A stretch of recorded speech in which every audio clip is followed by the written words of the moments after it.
Hey, what's going on guys? Oscar Mini here, and this is the Samsung Galaxy A71.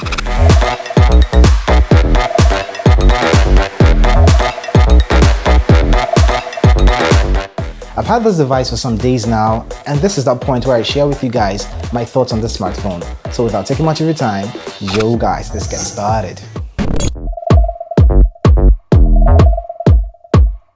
Now let's get to see what comes off the box with the A71.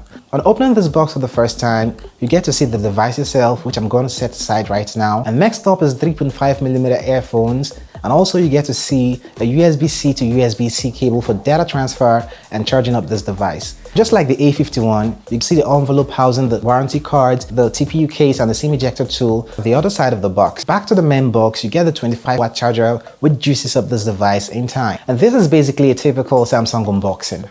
Setting up the A71 was a breeze, and it took me about 3 minutes to get everything up and running after taking this device off the box.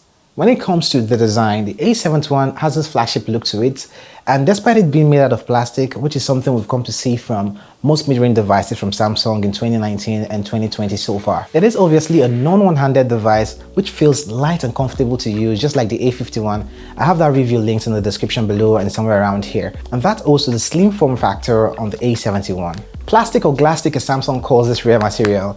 It simply means you do not have any form of wireless charging for the A71, but you have a 24-watt charger from within this box to juice up this device in time. Now let's get to talk about the ports and buttons you get on the A71, the smartphone. To the right side you have the volume rocker and the power button, while the left side features the dual SIM tray with a dedicated micro SD card slot to expand the memory from the 128GB on the smartphone. The top part has a dedicated noise cancelling microphone, while this bottom features a 3.5mm jack port, a USB Type-C port, the mouthpiece opening, and the mono bottom firing speaker. Now this bottom firing speaker isn't the best obviously in the world, as you can easily cover it while consuming media, but all thanks to the Dolby Atmos support for your wired audio connections here.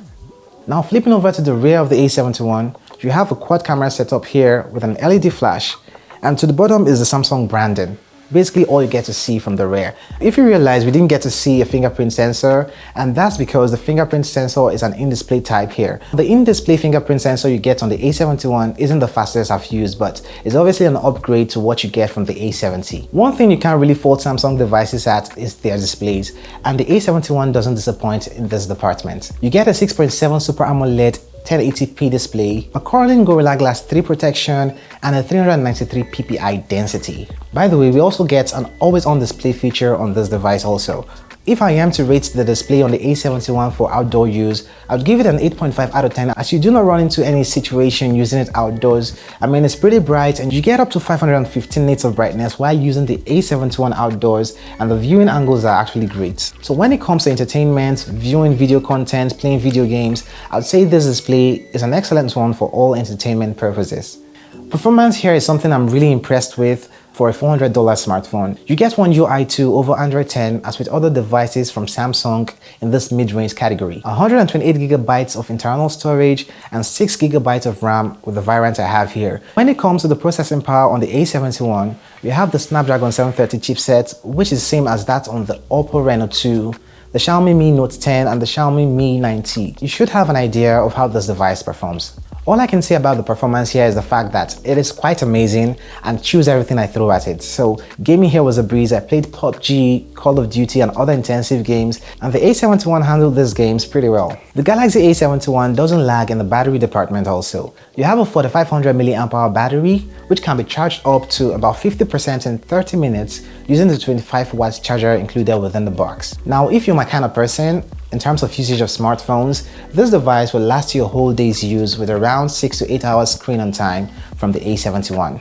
The camera setup here is similar to what you get from the A51 with almost identical sensors except for the main lens from this device. You get a 64 megapixel main shooter, a 12 megapixel ultra wide, 5 megapixel depth sensor, and a 5 megapixel macro lens. You do not get a telephoto lens here, and the good news is you ain't gonna be missing out on that feature, all thanks to the 64 megapixel sensor on the A71. Taking photos at 64 megapixel mean you can crop in those photos and still retain details, hence mimicking the telephoto lens effects on the smartphone. If there is one feature I think wasn't necessary on the A71's camera, it would be the 5 megapixel macro lens. I mean, I took close-up photos of objects, but While taking those close-up photos with the main lens and cropping into these photos, I had better quality images with the main lens over the macro lens. So it wasn't really necessary to have that 5 megapixel macro lens here, but it doesn't hurt to have an additional lens on your smartphone. So generally, photos coming off this device are punchy, rich, vibrant, and pretty cool. These mid-range devices are getting pretty good, as you can see. Talking about portrait mode, you have good edge detection from the rear cameras, but not as good edge detection from the front-facing camera. If there is one bold claim I want to throw out there, it is the fact that the A71 takes better photos than a lot of flagship devices from a few years back. The little punch hole at the front of the smartphone has a 32 megapixel packed in it, and it really does take better than average photos in my opinion with ample lighting. Thankfully, there's also a night mode feature on the A71's camera app, something we didn't get to see from the A70, and I think I'm going to be talking more about that in the camera review. Videos can be recorded at up to 4K from the rear cameras and the front-facing camera, but with this 4K recording, you do not get any form of stabilization going on, and for you to get stabilized footage, you have to record at 1080p 30 fps from both the front-facing camera and the rear camera. You can also get this 4K recording using the ultra-wide lens, but the quality actually does drop, and it isn't something I would really advise you to make videos with.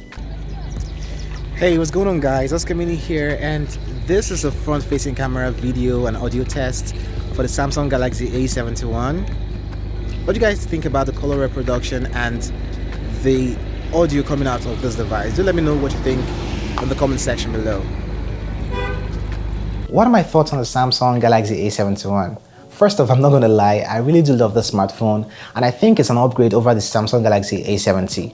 I remember I mentioned getting an older flagship device over the A51, but that's not the case here, as I'd absolutely pick the A71 over other older flagship devices for around the $400 price point. And that's because this device does everything pretty well. When compared with the Samsung Galaxy A51, these devices have basically the same sensors apart from the main lenses, which is a 48 megapixel sensor here and a 64 megapixel main lens here. This device, the A71, is actually miles ahead in terms of photography over the A51. I'm not trying to say this is the best value you can get for $400 or $143,000, which I got this device.